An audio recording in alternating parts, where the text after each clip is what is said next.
Le lieu historique national de Fort Malden représente près de 100 ans d'histoire canadienne. Le premier fort érigé sur le lieu historique national à Amhertsburg, en Ontario, a été construit après que les Britanniques eurent cédé le fort Détroit aux Américains à la suite de la Révolution américaine.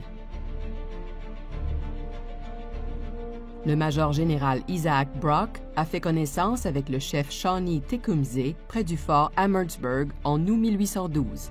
Les États-Unis avaient déclaré la guerre à l'Amérique du Nord britannique quelques mois auparavant, et Brock avait immédiatement amorcé le plan qu'il préparait depuis longtemps, ordonnant la capture du fort américain Mackinac en juillet et s'apprêtait à attaquer Détroit.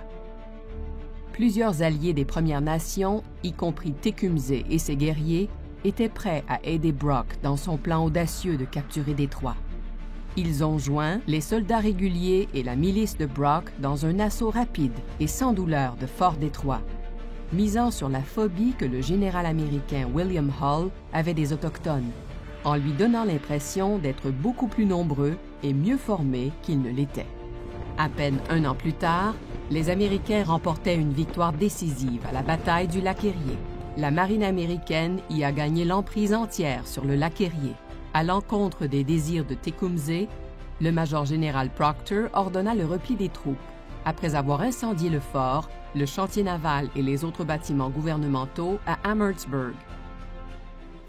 Les Américains occupèrent les ruines d'Amhertsburg jusqu'à la fin de la guerre. Après la guerre, les Américains ont redonné le contrôle d'Amhertsburg aux Britanniques, qui ont amorcé la construction d'un second fort. On le baptisa Fort Malden, pour Malden Township, où Amhertsburg était situé. En 1921, Fort Malden a été reconnu comme lieu historique national. Aujourd'hui, Fort Malden recèle la collection d'artefacts de la guerre de 1812 la plus imposante au monde. Le lieu historique national du Fort Malden propose aux visiteurs un musée, la caserne restaurée du second fort et, bien sûr, un point de vue unique sur le paysage pittoresque de la rivière Détroit.